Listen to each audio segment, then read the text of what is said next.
Foi gravando, né? Bom, agora são boa tarde, mas como o vídeo é gravado, não sei qual é o horário que vossas senhorias vão assistir. Como eu havia falado para vocês na live, alguns conteúdos que a gente não tem como discutir ao vivo, né? Posto que só estamos com uma aula de história. Eu vou gravar, fazer vídeo aula e deixar disponível aí para vocês assistirem de acordo com o tempo de vocês. Lembrando que esse conteúdo vai ser cobrado, né? O assunto da vez a gente tem, na verdade, turma do terceiro ano, né, e aos interessados que quiserem ver esse vídeo, faremos 2 vídeos para contemplar um só assunto. Qual é o assunto? Revolução Russa. Então a gente vai fazer um vídeo sobre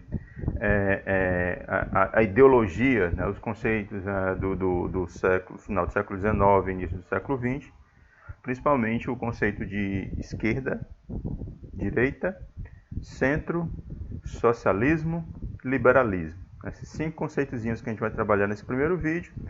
E um segundo vídeo para falar especificamente sobre a Revolução Russa, né?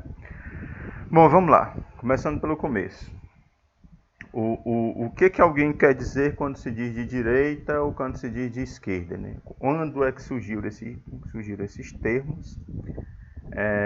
E porque até hoje esses termos representam ou provocam paixões e embates políticos e ideológicos no mundo todo, né? Inclusive aqui no Brasil e aqui na nossa cidade. Bom, o termo ele remete ao século XVIII, mediante a Revolução Francesa. Quando houve a Revolução Francesa, as reuniões do Conselho, da Assembleia, né, que se colocou logo após a consolidação do governo revolucionário, né, segunda metade do século XVIII.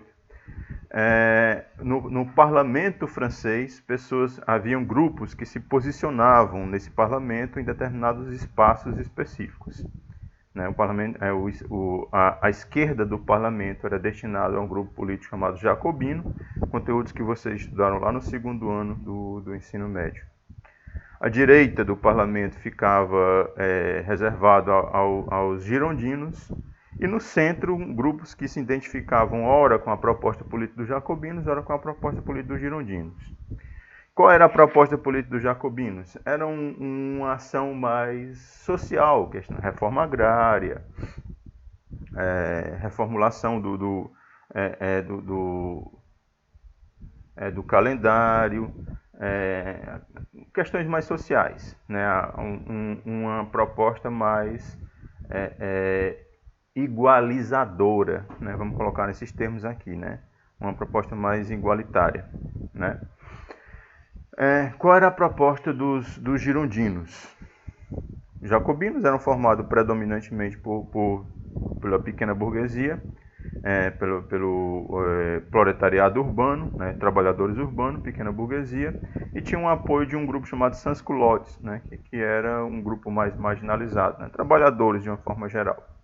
Enquanto os giraldinos era a alta burguesia, o grande empresariado, né, e esses grupos tinham propostas divergentes, ambas apoiadas em princípios do iluminismo europeu, né? Por exemplo,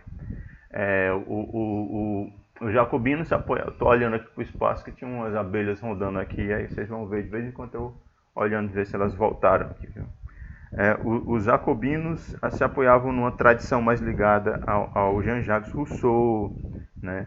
A ideia de que a sociedade e a propriedade privada corrompeu, né? Criou um mundo menos justo, corrompeu a sociedade, enquanto os girondinos tinham uma proposta mais embasada em pensadores como Adam Smith e os teóricos do liberalismo econômico, né? Que se afirmaram posteriormente, né? Posterior, inclusive, até esse movimento da Revolução Francesa.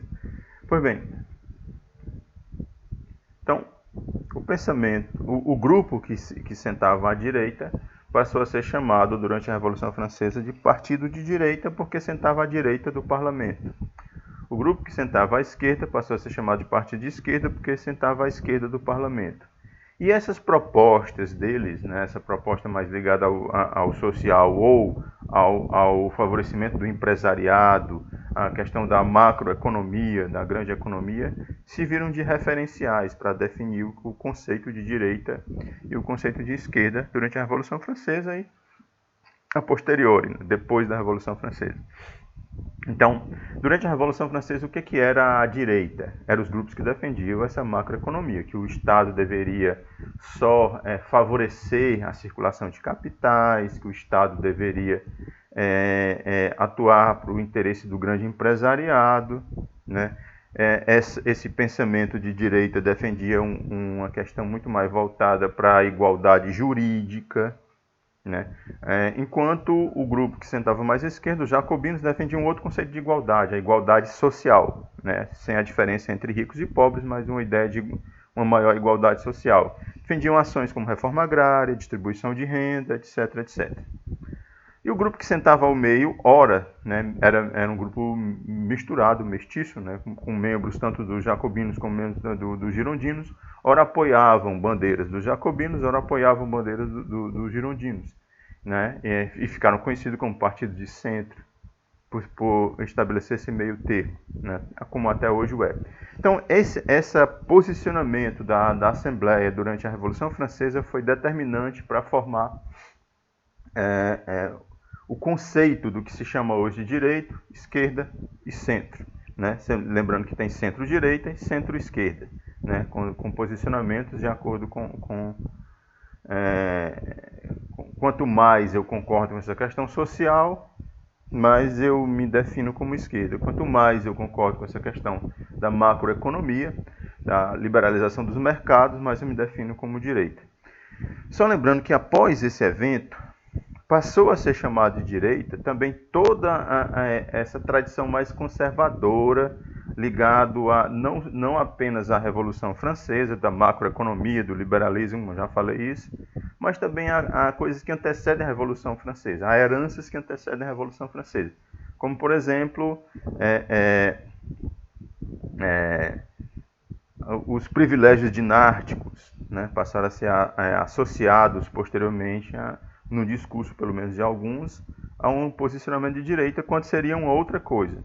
Seria esse grupo mais tradicional, que pregava, por exemplo, o retorno da monarquia, né, que pregava, por exemplo, um Estado mais ligado à religião, né, à volta dessa imbricação entre Estado e Igreja, né, passou a ser chamado de reacionários. Nós temos dois grupos, direita e esquerda e os reacionários, e entre estes os meios termos, né? A centro-direita, centro-esquerda, né? E reacionário só reacionário mesmo. Pois bem,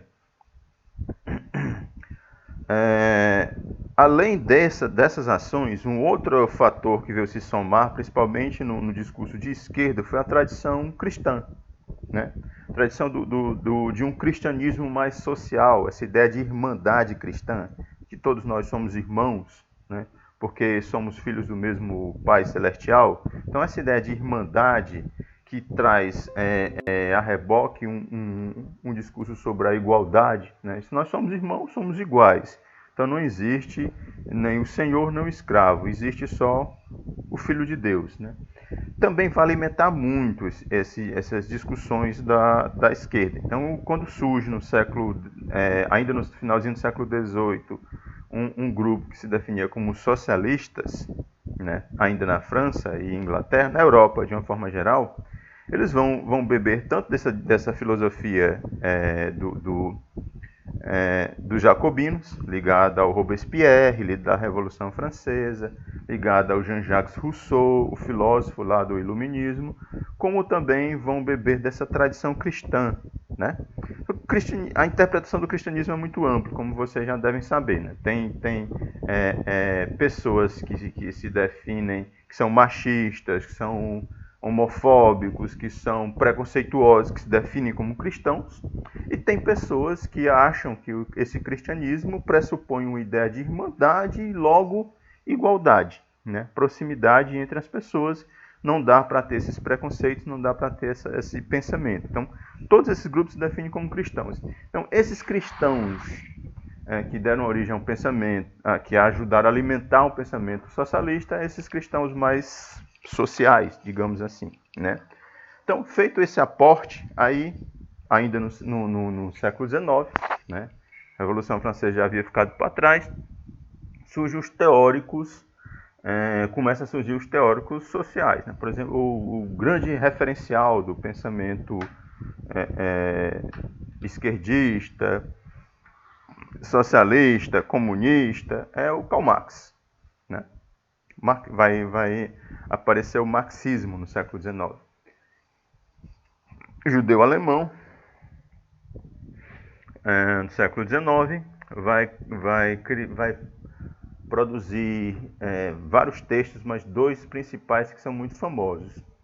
O Manifesto do Partido Comunista, que é um panfleto, né, voltado para trabalhadores, e o Capital, uma obra inconclusa, né, que o Marx morre antes de concluir, e é seguida pelo seu amigo Friedrich Engels, né? Então, como é que eu posso dizer?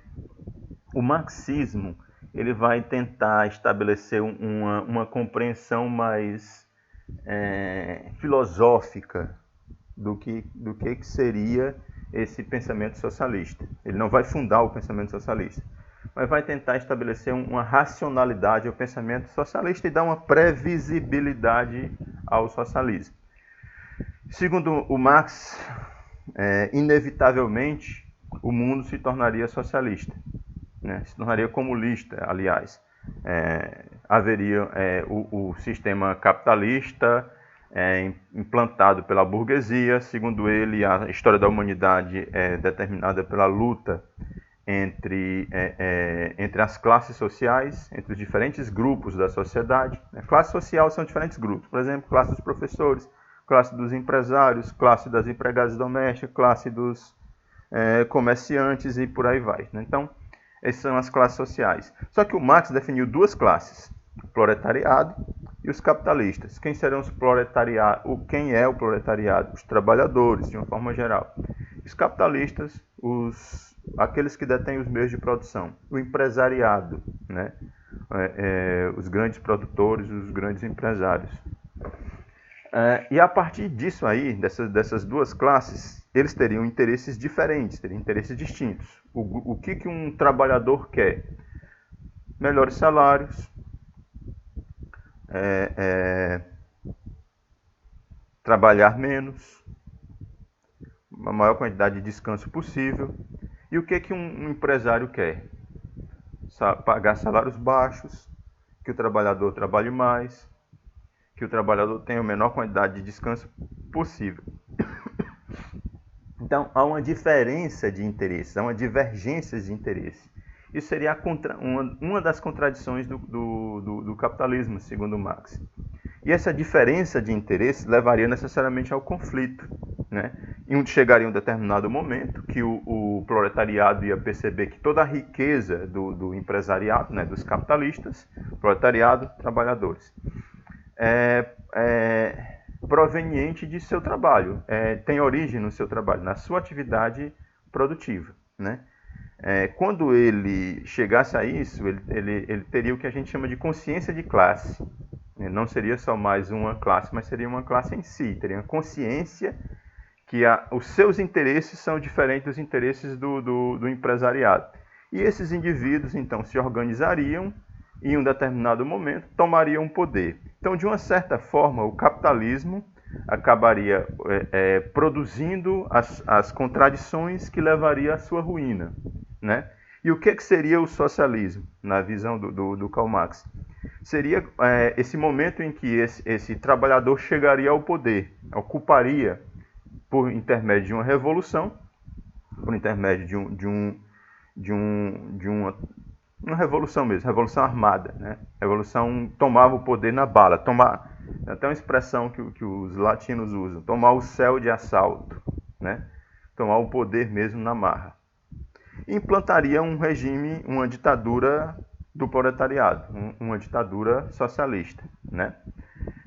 Até se implantar, com o passar dos anos, uma cultura socialista, e esse socialismo transformar-se-ia num comunismo, né? Onde tudo é comum. Porque qual a diferença desse momento socialista para o momento comunista? Seria como é que eu posso dizer? A naturalização do fim das classes sociais. As pessoas viriam isso com naturalidade. Nesse momento as pessoas se autogovernariam, né? Então deixaria de existir as desigualdades sociais, as razões para as guerras, né? Só mais um detalhe, no pensamento marxista,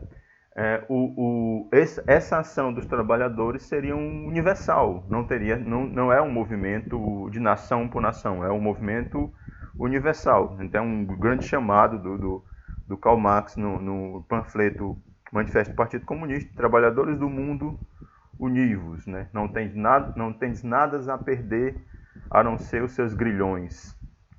Ou seja, pregando essa união dos trabalhadores, né? Após essa definição do Karl Marx, essa definição de classe, definição de mais-valia. Professor, o que é mais-valia? Mais-valia é a diferença entre o resultado do trabalho do trabalhador e o que ele recebe, né? Uma parte do resultado do meu trabalho enquanto trabalhador é alienado, é tirado de mim, fica com o patrão. E o que eu recebo não é o equivalente ao que eu produzo. Então, essa diferença entre o que eu recebo e o que eu produzo é a mais-valia, que é apropriado, é confiscado, segundo Marx, pelo empresariado, né? E seria essa diferença que geraria essa insatisfação, que provocaria a ruína do socialismo. Classe social. Como eu já expliquei o que é classe social, o Marx explica pouco. As definições de classe social vão vir com pensadores após o Marx, né? Pós-Marx. Pensadores marxistas, em especial Gramsci e o historiador Edward Paul Thompson, dentre outros grandes intelectuais aí que vão repensar o marxismo. Na definição o próprio Engels, né? Friedrich Engels, o colega lá do Karl Marx, vai ter uma outra visão sobre classe, vai ter um posicionamento que dá para a gente entender melhor o conceito de classe no marxismo, né? O Engels era um empresário rico, portanto, em termos econômicos, um burguês. Então, se a gente pegar essa ideia de que a classe é só a condição econômica, então o Engels não poderia ser aliado do Marx, né? Então, nesse sentido, a definição a partir desse posicionamento do Engels vai ser o local que você escolhe atuar em uma situação de conflito. Como tivesse uma guerra social implantada, você escolhesse a sua posição, né? Eu vou escolher posição tal. Então, isso seria a classe, né? Isso seria o conceito de classe de uma forma mais cultural e não só pela simples condição econômica, pelo um determinante econômico. Uma outra coisa que o Marx vai pensar, né, é o conceito de materialismo histórico. Segundo Marx, o que rege a sociedade é a economia. A sociedade é movida pela economia, né? Então, por isso que na tradição marxista ele vai definir a história por modos de produção. Modo de produção asiático, lá que é o equivalente à antiguidade, né? Modo de produção escravista, Grécia e Roma, modo de produção feudal e modo de produção capitalista. Então, no corte historiográfico dos momentos da história marxista, vai estar referendado não naquele conceito que eu já discuti com vocês lá no primeiro ano, referente à pré-história, antiguidade, Idade Média, que é um conceito também do século XIX, né, de historiadores, né, da escola positivista, né, que é a chamada escola positivista, a escola pátria e a escola metódica, né, principalmente a escola metódica, mas, né, o marxismo vai trazer uma outra leitura a partir da economia. Então, modo de produção, os modos de produção, as formas de se produzir, de se fabricar. Daí a expressão materialismo histórico. E esses modos de produção determinariam comportamentos. Como assim, professor? Um exemplo bem típico. Quando é que surge a cultura de se assistir televisão? No pensamento marxista, quando surge a televisão, né? Então, a economia determina o comportamento. O Marx vai chamar essa economia de estrutura e o comportamento de superestrutura. Então, a estrutura, a base econômica, determina o comportamento, a superestrutura, né? Que é a cultura, os valores, as tradições, né? As formas de interpretar. Além do Marx, outros dos filósofos que vão sucedê-lo, por exemplo, um dos mais famosos, Antônio Gramsci, que inclusive um dos demonizados aí pelo pessoal do Olavo de Carvalho, né? Pessoal aí que é apoiador do apoio ideológico do governo Bolsonaro, né? Que é o que eles chamam de marxismo cultural.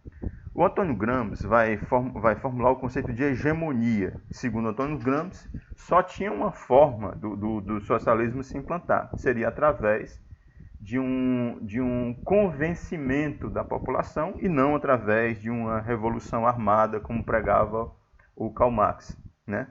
O Gramsci vai falar da ideia de hegemonia cultural. Para isso, ele vai formular o conceito de intelectual orgânico. O que seriam os intelectuais orgânicos? Seria intelectuais, pessoas que pensam a sociedade, pensam os conceitos da sociedade, ligado a uma classe social.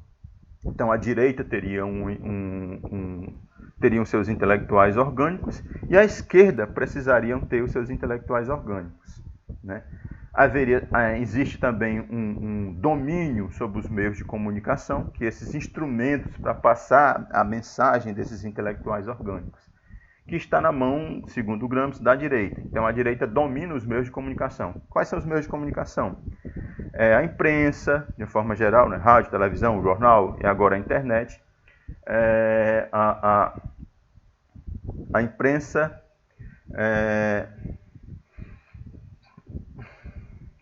as escolas, as igrejas, né? Tudo que transmite informação seriam esses meios de comunicação.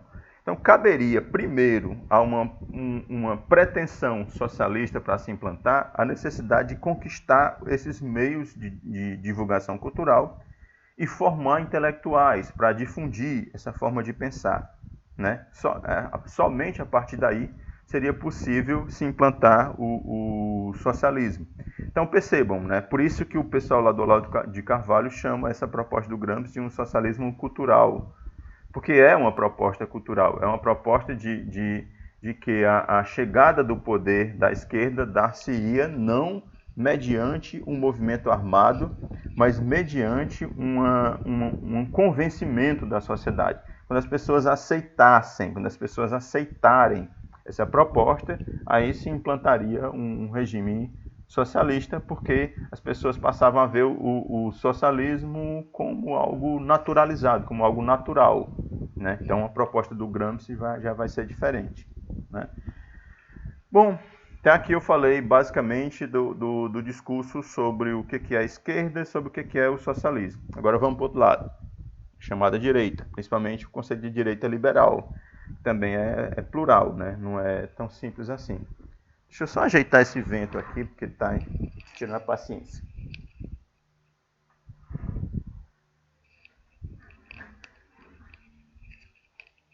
Voltamos, né? Direita. Assim como a esquerda, como eu já falei, a ideia de direita surge lá durante a Revolução Francesa, tendo como referência o posicionamento político do empresariado francês, os jacobinos. E em termos filosóficos vai estar ligado às discussões lá do Adam Smith, do liberalismo econômico, né? Em termos políticos, ações como do filósofo, como me fugiu o nome aqui, Rousseau da esquerda, Montesquieu, né? Entre outros. Estou lembrando aqui do Montesquieu.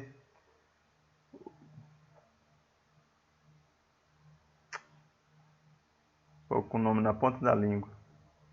Que para o final do vídeo eu lembro o nome desse bendito aí. Esse vídeo eu não edito, então essas minhas falhas sempre ficam no vídeo, né? Tenham paciência aí comigo, por favor. Mas voltamos aqui à questão lá do pensamento da direita, né? A partir dessa direita influenciada pela Revolução Francesa vai ser a direita liberal, a ideia de liberalismo econômico, que tem como matriz, né, como base de pensamento, a ideia de não intervenção do Estado na economia.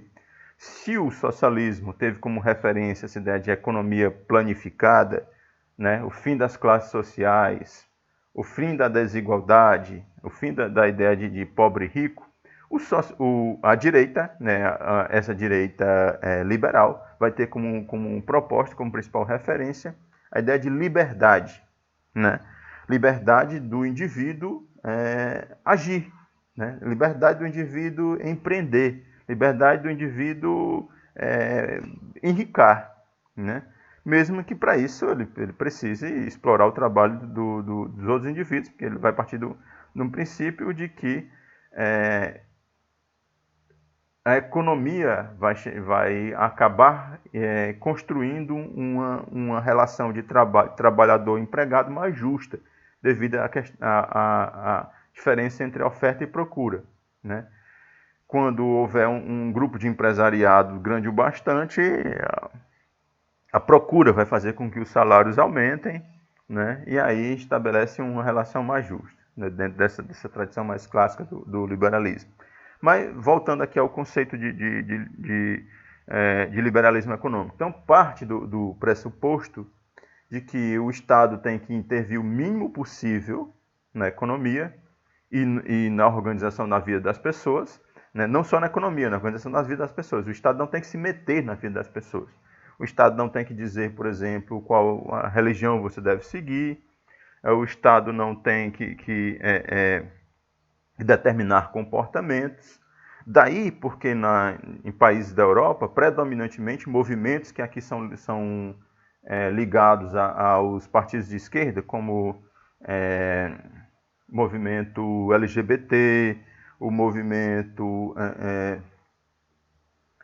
em defesa do feminismo, movimentos ecológicos, são tradicionalmente ligados ao pensamento de esquerda. Na Europa costuma ser ligado aos partidos liberais, são bandeiras do liberalismo. Né? Por que são bandeiras do liberalismo? Porque o liberalismo pressupõe a não intervenção do Estado na vida das pessoas, tanto na economia como nessas questões aí, né? Das escolhas e das preferências individuais. Então, você tem países como na Inglaterra, por exemplo, os liberais defendendo a legalização do consumo de drogas, né, a liberação da maconha, a liberalização do aborto. Aqui, nós outros, né, essa ideia não é uma bandeira do Partido Liberal, não é pelo contrário, né, eles são veementemente contrários a esses posicionamentos. Então, só assumem uma postura liberal no que diz respeito à economia, nos liberais aqui do Brasil. Na tradição liberal europeia, não. Na tradição liberal europeia, esse liberalismo está mais voltado para a ideia de não intervenção do Estado na vida das pessoas de uma forma geral, seja na economia, seja nos comportamentos. Né? Então, pensadores como David Ricardo, como Adam Smith, dentre outros, vão ser os grandes referenciais do pensamento liberal, né? De reduzir o mínimo possível o tamanho do Estado, que parte desse princípio de que o Estado é opressor, não, o Estado grande demais é opressor, então deve-se reduzir o máximo possível o Estado e deixar o indivíduo agir, deixar o indivíduo empreender. Né? Segundo essa tradição liberal, por exemplo, não ser desse liberalismo clássico, claro que os liberais acabaram incorporando discussões posteriormente, né, do intelectualidade mais à esquerda e aceitando alguns posicionamentos da esquerda incluindo valores que a esquerda levantou em um primeiro momento, como, por exemplo, a ideia de escola pública, a ideia de saúde pública, que dentro desse pensamento liberal inicial não era papel do Estado, era papel do indivíduo, né?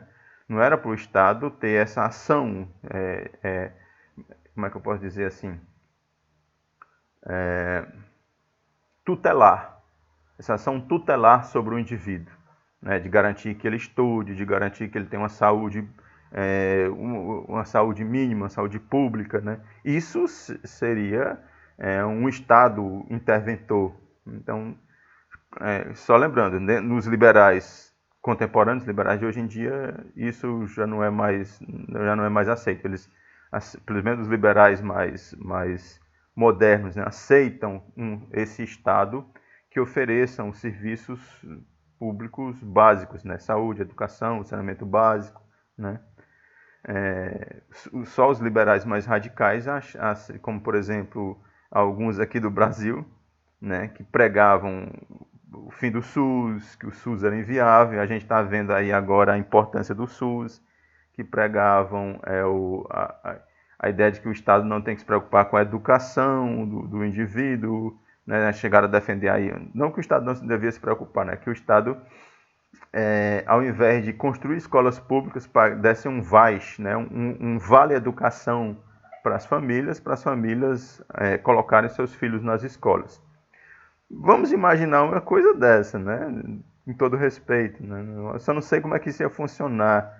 Pegando uma escola como o Luciano Feijão, por exemplo, aqui em Sobral, ou Farias Brito, em Fortaleza, ou outra grande escola privada, em que a elite, a grande burguesia local ia aceitar de bom grado que os seus filhos estudassem com o favelado, com o filho da sua empregada, né? Então, esses valores que são muito enraizados na nossa sociedade, é complicado de se pensar essa proposta do VAS, né? do Vale Educação aí, do pessoal da direita.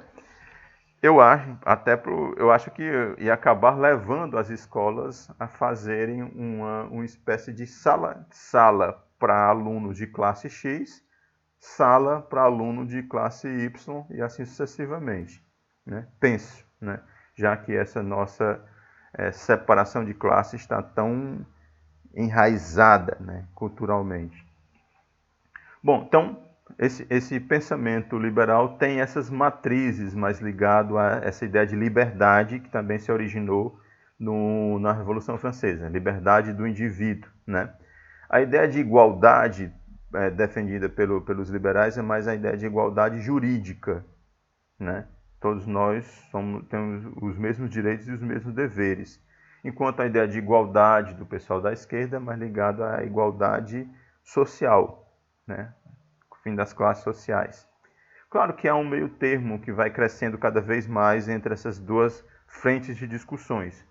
Por exemplo, há uma esquerda hoje que defende a ideia de que não é possível mais implantar um Estado socialista, como se pensou, né, no marxismo, mas sim implantar uma socialização das oportunidades e que a competência de cada um decida se ele vai se inserir com êxito maior ou menor na sociedade, né? Como é que seria isso nesse novo discurso dessa nova esquerda aí? Que uma escola pública passa essencialmente pela educação, uma escola pública boa, né, onde o indivíduo tenha todas as oportunidades para estudar e, a partir de então, competir com igualdade no livre mercado aos espaços que a sociedade oferta. Então, o Estado seria um Estado extremamente agente, né, preocupado com a qualidade da educação, né? É o ideal, né? Se nós conseguirmos chegar a isso, nós chegamos a um bom meio termo. Bom, o vídeo vou encerrar aqui e a gente vai fazer um outro videozinho sobre a Revolução Francesa. Assim, só antes de encerrar, só mais uma questão. a ideia, a definição, né, do modelo econômico. O socialismo é uma proposta econômica. Foi tentado ser implantada durante a Revolução Russa, né, com o socialismo soviético, e dentre outros, né, a China tentou implantar, o Vietnã, a Coreia do Norte, né, com êxitos maiores ou menores, de uma variação para outra. Há governos socialistas, né, eleitos democraticamente também, mas como é que eu pretendo dizer aqui?